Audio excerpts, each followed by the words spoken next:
Hello, everyone. Welcome to Unabridged Bookstore, another virtual reading here in the shop. We're going to give just another minute or so while people are still getting connected, but it is lovely to see all of you. I'm so glad that you are here to join us to celebrate the release of Pink. We're very excited to listen to these poets tonight, so let's just make sure everyone is in. It looks like we're good to go. Okay, so just a few housekeeping things as we get started here. Because this is a virtual event again, please be conscious. It looks like right now everyone is muted, but if for some reason your audio takes over, let's pretend that we are still in a live space and be courteous of the readers tonight. They're going to be reading and having a conversation. If at any point a question occurs to you that you'd like to share with the poets, if you wouldn't mind just typing that into the chat box for us first. Once we have some time near the end of the reading, we'll try to get through some of those questions at the end. And I'm also going to drop in that chat there a link to our website. If you haven't had a chance yet to purchase either of the books from these two readers tonight, we would love for you to do that. Of course, book sales are what keep us open and what we rely on to be able to do these kind of readings. And of course, what these writers rely on for their livelihoods. So please support them. Please support literary events like this, and please support Unabridged. Okay. So it looks like, yes, everybody is still connected here. So without further ado, it is my pleasure tonight to introduce Sylvie Baumgartel, who is the author of Song of Songs and the just released Pink. Her poems have appeared in a number of outlets, including the Paris Review, The Nation, New York Review of Books, etc. And I believe tonight that she is coming to us from Santa Fe. Joining her is a local favorite here. We have Richie Hofmann, who has a collection of poems called Second Empire. His other work has appeared in the New Yorker, New York Review of Books, also the Yale Review, and I believe he currently teaches at Stanford. We're honored to have them tonight. So join me in welcoming them to the stage here.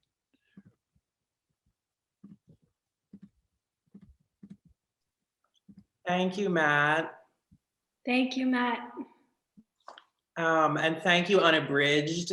I live in Chicago half the year, and it's my neighborhood bookstore. And I love spending time there. And I'm really grateful that they're supporting poetry, not just National Poetry Month, but every month at Unabridged Books.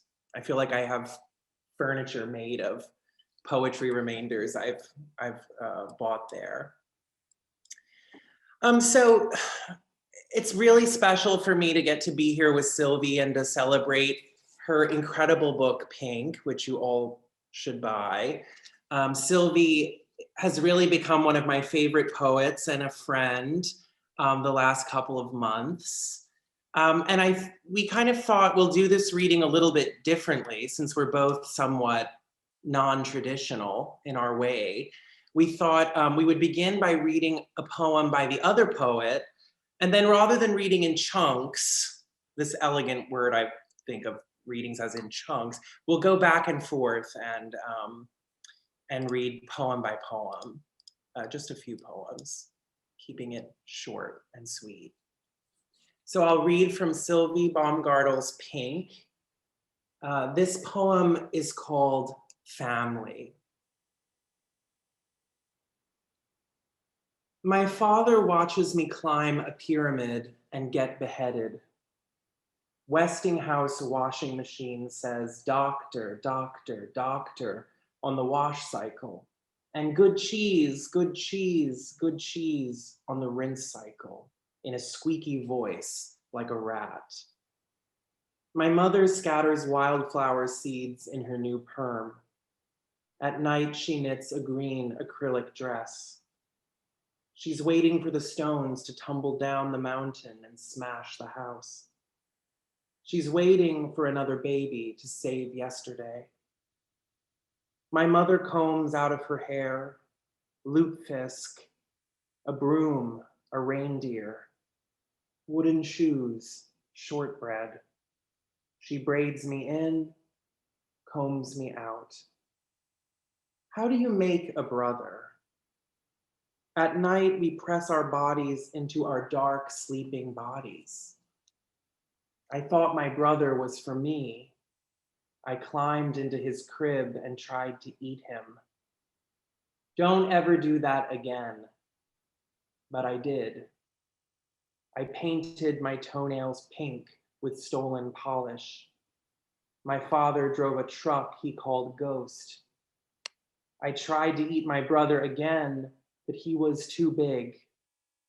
Ronald Reagan was very upset about the shuttle exploding. My grandmother said, "Don't go to Smith and don't get fat." Everything she saved for 70 years, I lost in 20 minutes. Thank you, Richie. Thank you, Matt. Thank you, Unabridged Books. This is really such a pleasure and honor to be doing this reading. I'm so happy and grateful, so thank you. And I am going to read a poem by Richie Hofmann. It's called Birthday. I look for words in the dark, silently describing to myself the particular conditions of the weather on the morning I saw you most recently. The wind, its patterned disarray, my mind elsewhere, distracted, lyrical, while the pianist plays an encore. Mozart was born on this day, 257 years ago. All day I have been ungenerous, resentful, impatient. In between movements, no applause, but the old ladies cough loudly, violently. We cannot last forever. I loved music before I loved books. I loved Mozart before I loved you.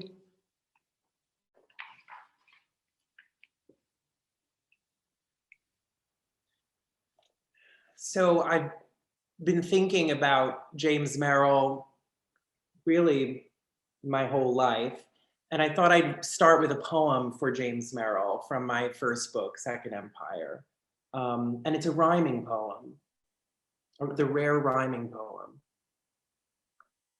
Mirror. You'd expect a certain view from such a mirror, clearer than one that hangs in the entry and decays. I gaze past my reflection toward other things, bat wings, burnt gold upon blue, which decorate the wall, and all those objects collected from travels, now seen between its great gold frame, diminished with age. A stage where still the supernatural corps de ballet displays its masquerade in the reflected light. At night, I thought I'd see the faces of the dead. Instead, the faces of the ghosted silver sea saw me.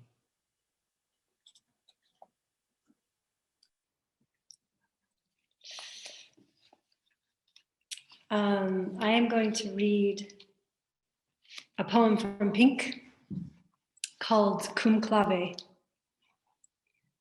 The night sky on the vaulted ceiling of the Sistine Chapel was hacked off star by gold star for Michelangelo to make the world from scratch. I think I remember a serene birth, my pink body and the blue pulsing rope cut by a masked man, my mother's long thighs painted in blood and water as my father's blue eyes looked first into the universe of my mouth. I can't see the stop motion lions hunting in the Lascaux cave. They are being saved from my breath. They are being preserved for future bodies to destroy. But I want to breathe on those lions and watch them run. It's my skin, my sweat, and my breath that destroys Michelangelo's ceiling too. You locked my mouth closed with your finger key in your Porsche in Rome until I nodded, yes, you own me. Every time I remember you, I alter you. Michelangelo made his God a man and gave his Moses horns. It's the wet of my body and my breath that destroys you too.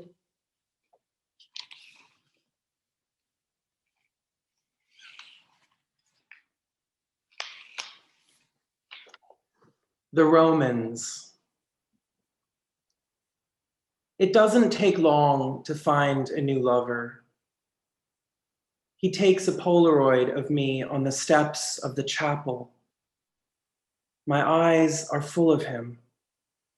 My fingernails blue from putting my hands in my jeans. He shakes the photo with 2 fingers. The sun uglies me. He leaves it on the table of candles where others place coins and roses. When he grabs me by the hair and shouts into my mouth, a pearlescent filament is strung between his body and mine. I wake up on a crisp afternoon in November with things to buy: cheese and apples, Chenin Blanc, flowers.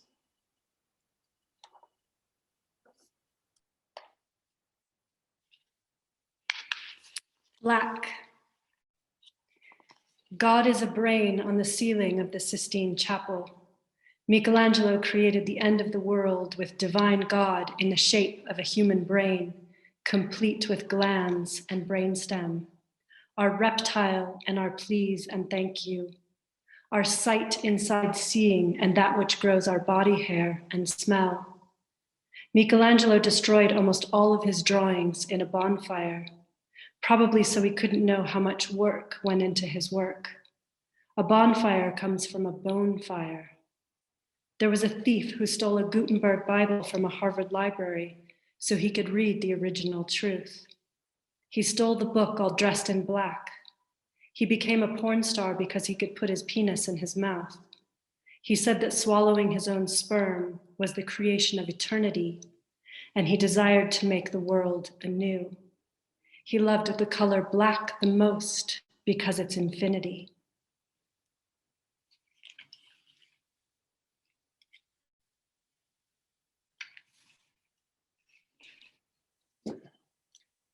One thing that Sylvie and I have in common is a love of art from the past. And this is a poem inspired by a mummified bird in which I, in a very healthy way, try to inhabit the mind of a mummified bird, the kinds of things that poets do.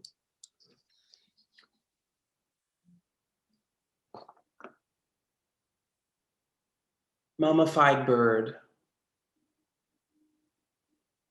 The pharaoh who loved me died. They put his body in oil and linen. In life, he called me pretty birdie. I pulled dead feathers from my side for him. I practiced holding his finger. We both were chosen from among our kind. He sent slaves to a room they never came back from, and once a wife he didn't love. I love the marble shape of him, packed with fragrant herbs. Priests attended my cage like doting women. Then a man put his hands on my head, and I felt the air no longer. He barely touched me. I was so breakable. The cats were mute like death. The jackal-headed man held my heart. Does the earth belong to him now? If there is a soul, I don't think it can let go of such splendor. His silent mouth, his brain like mine outside of him, though he walks now in another place, in another perfect body, with a new wife to love him.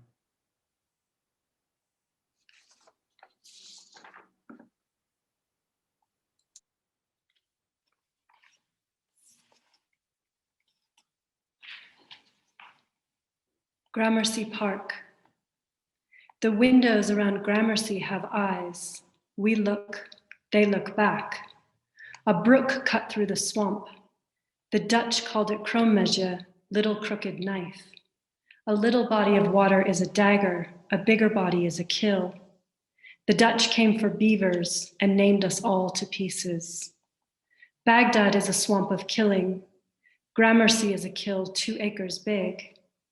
Bombs lit the desert sky like flowers. The Super Hornet pilot says, it's lovely. The only part of the Iraqi girl you can see is her eyes. It's absolutely the most exclusive park in the world. The Turks stormed Baghdad and decimated the Byzantines. The winners had better arrows. Balls of ice fell on the losers. Inside each ball was a flower.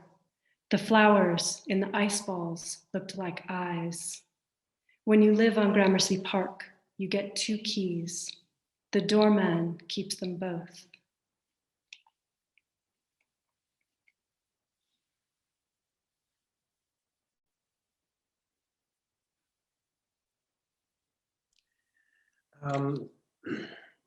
This poem is one I'm working on now in draft form, world premiere, just to feel vulnerable. It's called Minotaur. I think it's about being half manly and half monstrous, like all of us. Minotaur. There was sand in my camera lens. It ruined the edges of every picture I have of you. I had to stand at the end of the room, a villa, and then there were clouds. I drink. The sea is there. It was hot. I wore shorts with a drawstring. A memory of being a kid, of drowning in a pool on Crete. Being a kid again. Eating ice cream. Chasing pigeons. The mooing of the tourists. Above the surface, your cool blue torso blurred. What pleasure is there in kissing? I mean, unless you kiss me hungrily. The meals we ate had a wounded beauty. The city, a construction site. Trucks cast high contrast shadows. They floated on nebulae of dust. My longing for you followed me like a shadow, getting longer in the day, disappearing at night. No, not disappearing. It's just that it was all over me, filling the bed, the mosquito netting, the toilet with no light switch, the maze where they sacrificed boys, a maze of light and shadows. It's the past, isn't it? In myths, the gods are slaves to passion. Night on the beach, I watch you walk into the crooked white water. Pay attention to me. There's music a couple of streets over. It's the Eurythmics. I swam naked with you. The sand wet and cold, the long-necked wine bottle.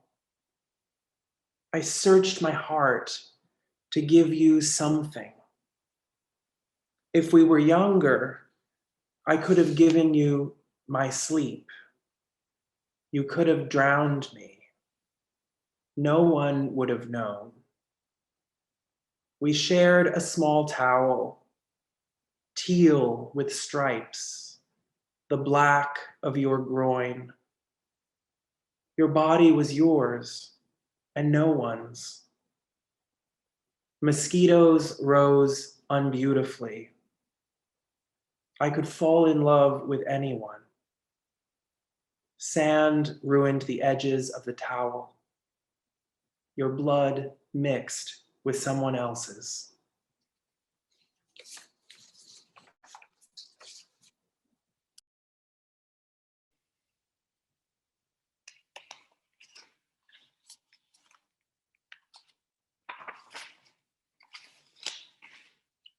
Picnic with Mom. She goes off to look at birds. I go for a shot in the dark with room for cream. I sneeze, we eat apples and throw stones into the water. Westinghouse light bulbs make us look old. Westinghouse blender makes us drunk. I can't build a fire for shit, I'm not a Girl Scout.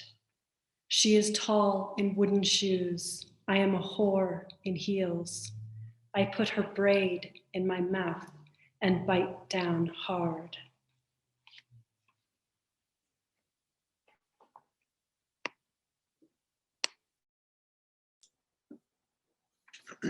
The final poem I will read is called French Novel.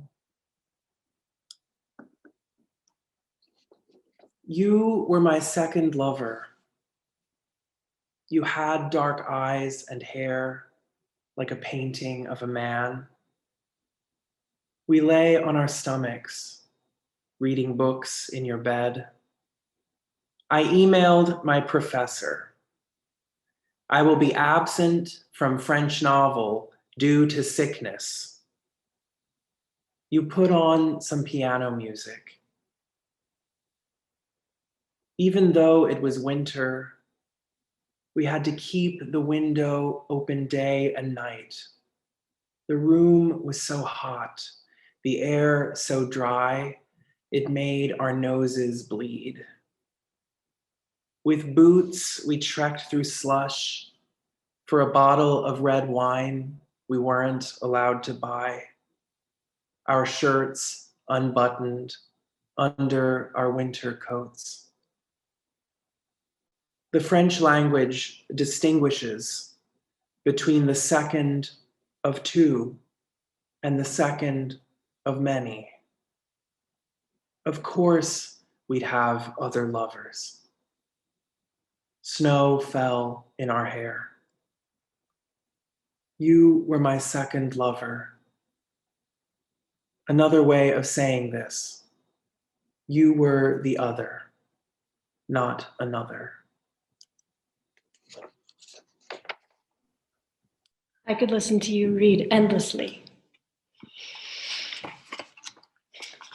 The last poem I'm going to read tonight is an excerpted version of a long Pink poem, which is in the last poem in Pink. And I'm reading a shorter version, which was published in the Virginia Quarterly Review last year. Pink. Pink is the Tuscan sunset. Pink are the Vietnamese monk pates bobbing under Pierrot's true cross. Pink is plenty, pink is joy. My pelvis is pink. I wrap my pink legs around the man who calls me cake. The lights twinkle pink in Fiesole. The landscape in Italy is all spoken for. The pink man reminds me that he likes the word whore. The pink peony blooms are so heavy they're pulling down their own stalks. This garden is astonishing. The man who paints bouquets sits on the terrace and draws the dying purple iris in the silver pitcher. He paints and smokes and touches his cock and looks at himself in the window pane. He drinks a bottle of champagne and paints the background teal. The lights twinkle pink in Fiesole. He wears pink shirts. He screams pink. He pinks me so hard I have scar tissue. But in bed, it's theater. I drink Earl Grey tea with cream. I am reminded the pink man likes obedience. The Florentine moon is behind a fig leaf, the flesh in paintings. The word pain is in painting. The wounds in the paintings are repaired with mulberry tissue, but from the side you can always still see the wounds in the canvas like mouths. The mouths in the paintings part like wounds. The paintings are of the wounds in the flesh. The wounds on Christ are female. The bodies of saints are broken apart and stolen for worship. You break apart and I repair you. You steal my body and worship it. Rabbit eyes are pink from panic. I can't get out of the dark. Something is rotten in Denmark. Pink is thrilling and pink is chilling.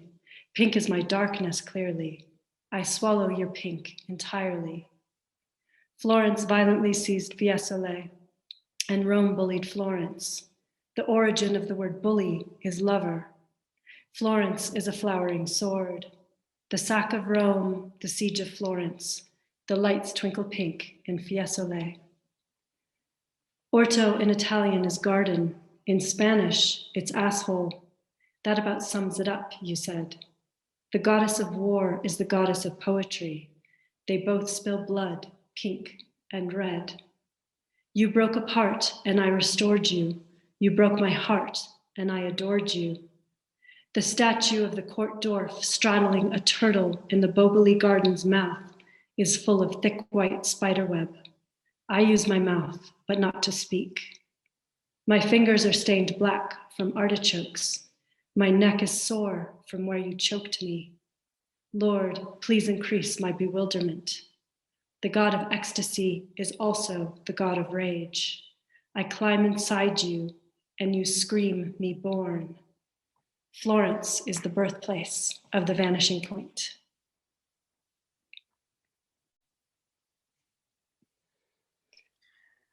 Thank you, Sylvie. You can all see why I love this book. Just absolutely phenomenal, and really special to get to hear the poems in your voice too. If you have Instagram, Sylvie has kind of orchestrated a marvelous project where many different readers read a poem from this book. So you get to hear them in many voices, but I like them best in yours, Sylvie. Thank you. Thank you, Richie. What are we supposed to do now? Well, I guess we could take questions or talk a little bit. A question I had for you, Sylvie, because I mentioned we both love the history of art and Italian, early modern Italian art in particular, and I'm kind of curious how your poetry engages with that, and what draws you to Italy and to the Renaissance in particular.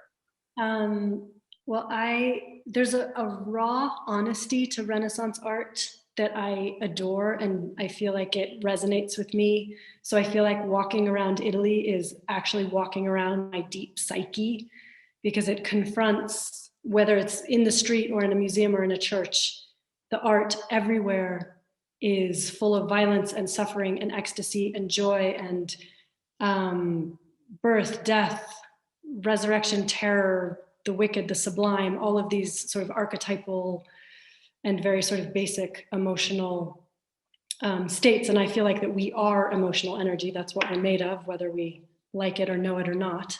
And so being sort of bombarded by all of these powerful images, I find it utterly satisfying. And I still feel like, I don't feel like I can write a poem as perfect as, a broken Roman statue. But I want to always aspire to doing something like that, if that answers your question. Yes, I love that. It's like there's so much to experience, and a lot of the experience in the art is really quite extreme. Yes, exactly. It's interesting to measure oneself against that. Yes. Yes, exactly. Exactly. Sylvie, there's a question in the chat from Kirk. Yes. Asking if you might speak to the inspiration behind your poem on Gramercy Park.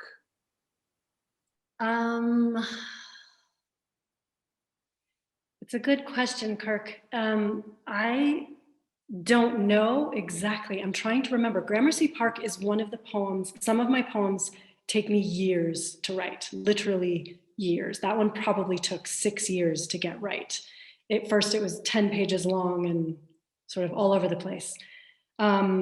I've always loved Gramercy Park since I was a little girl. So it's sort of stayed with me. And then I learned a little bit about the history and I don't know, sort of mixing it with war in the Middle East. I don't remember what the exact inspiration was, but somehow when I connected some images of the war in the Middle East with Gramercy Park, it all came together. And there was a long part about Norman Schwarzkopf, and it went on and on. And I'm glad that I had someone very smart say to me, you have to make this much shorter. If that answers your question. Thank you. And Richie, I have a question for you. I have a few questions, but if you weren't a poet, what would you be? I love that question because I spend all day fantasizing about being someone or something else. I wish I had the talent to be a professional musician. Uh-huh. I'd love to be a very in-demand, up-and-coming concert pianist. I'd like to do that. And slowly aging into maybe more of a conductor role, but I don't have the discipline or the talent. But that's what I'd really like to do. I can see that in you, though. You have that there. You have the conductor. That's wonderful. There's still time, right? There's plenty of time. There's plenty of time. I wanted to briefly also mention that Sylvie has a fabulous book, a poem. It's a book-length poem, I guess, called Song of Songs from last year. Is that right, Sylvie? 2019. 2019, which is kind of last year, and kind of 2 years ago, I suppose. It's a marvelous book-length poem, very different from Pink in the shapes of the poems. And so I was kind of curious if we have a couple of minutes, if you could speak a bit to the difference between those projects and what it was like putting this book together of individual poems rather than writing one long book-length poem. The two experiences actually couldn't be more different. I wrote Song of Songs on my old iPhone 4.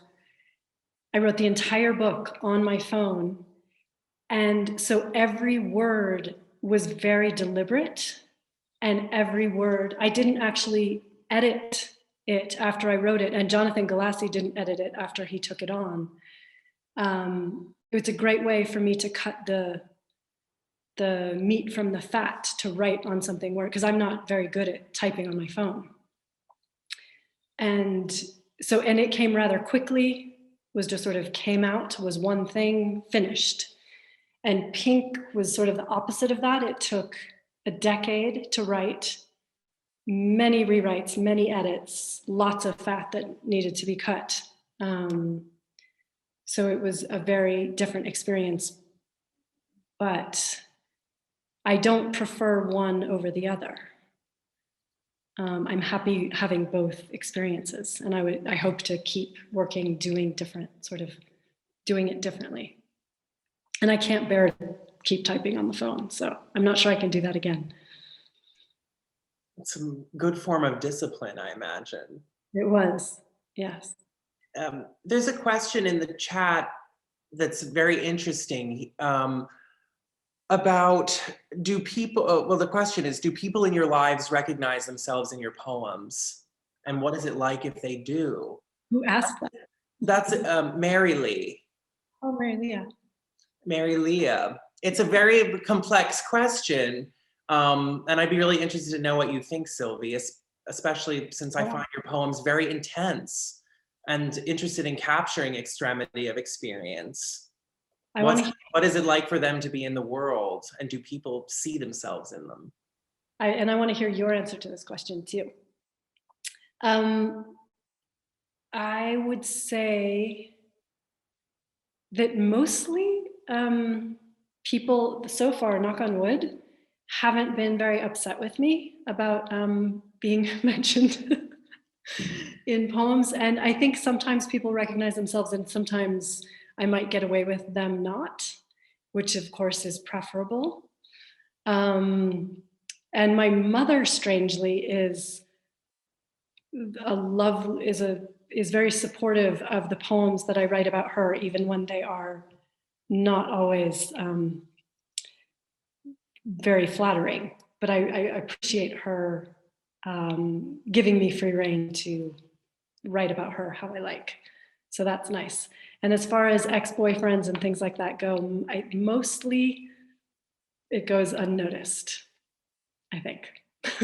Well, that's the great beauty of poetry in general, is that it mostly goes unnoticed, I think, and it's a great place to hide unpopular opinions. Exactly. Because once something is lineated, people seem to kind of be searching for some meaning other than the meaning of the words right on the page.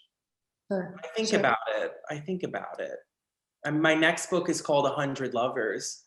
And people are interested. Oh my God, you have 100 lovers? What number am I? Or something like, but the poems are inspired and from memories and from things in the world. But I think people often put too much faith in the truth value of a poem. We make assumptions about poetry that we would never make about a novel. And from people who know way better, I mean, from great critics, people are sometimes assuming that the poem is a record of things that happen in true life instead of a record of something that has emotional or artistic truth.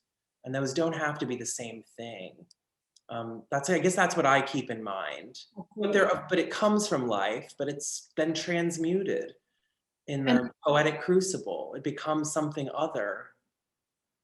Absolutely, and it loses its association with the person. Once it becomes a poem, it's no longer that memory or that person, it's something entirely new.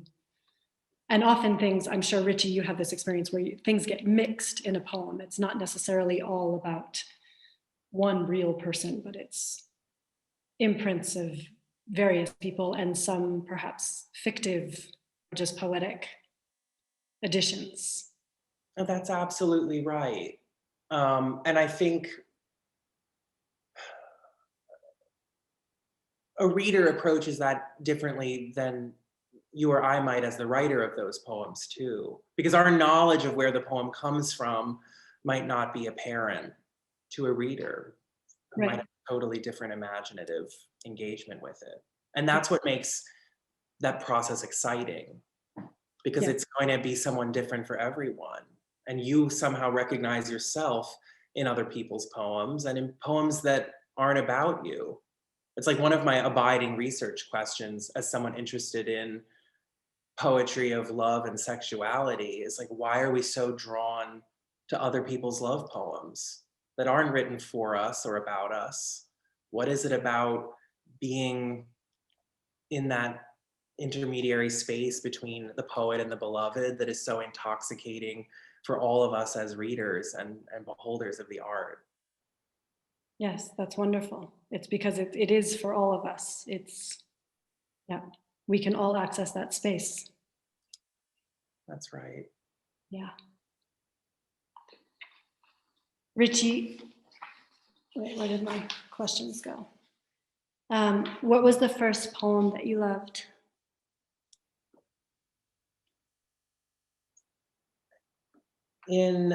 Well, there were a couple early loves that really shaped my future. One, I mean, in high school, I became obsessed with T.S. Eliot verse dramas. I loved Murder in the Cathedral, and I loved Auden's The Sea in the Mirror. Those opened up a new world to me. And then in my freshman year of college, I was introduced to the poetry of James Merrill, and that utterly changed my life. I wrote my undergrad thesis and my dissertation on Merrill, and Merrill's poetry and scholars of Merrill's poetry have been kind of so much my world for years now. And it all started when I was young with that book, Divine Comedies. I couldn't imagine such a person existed. That's wonderful. I wanted to ask you, maybe to conclude things, Yeah. you've been working on new poems. Where do you see the work going next? I'm not trying to be greedy, Sylvia. I know you have 2 recent books out, but you know, I already need more because I'm hungry. Thank you. I'm working on a 14,000 word poem, which is about 100 pages, I think. And it's really fun and exciting to try to write an epic poem that isn't boring. And I'm writing it in sections so that, because I want people, because I know not everyone will read it through from beginning to end. So I want you to be able to open it and read any section and still get something from each section on its own. But I do love writing one long extended piece. So I'm doing that. I don't know if it'll be successful or not, but we'll see, but it's fun to do. And then I'm also working on poetic essays about Santa Fe, which I had mentioned to you earlier. And that's been really wonderful to write about this place that I grew up in and have a very complicated relationship with and sometimes despise, and to see it in a completely new way and dissect it and recreate it has been really wonderful. Well, I cannot wait to read these new projects, Sylvie. And I'm so grateful that in the meantime, we have Pink to savor and to celebrate. So I urge everyone to buy this book and be transformed by it. And I'm so grateful we got to do this, Sylvie, and to all of you for showing up. It means a lot to us. Yes, thank you everyone for coming. It's wonderful and wonderful to see some of your faces. Thank you so much. And thank you, Richie. And I cannot wait for your book next year, in a year. You know, we'll have to do this again, but in an actual room. Yes, and I can't wait for that. It'll be wonderful. And thank you so much, Matt and Unabridged Books. This is really a lovely opportunity. Thank you. We are honored to have you guys. Thank you both so much for reading and sharing your work with us tonight. Like Richie said, we have books available here. So if you loved what you heard tonight, buy the book, continue the party. Thank you all for coming. Thank you. Thank you.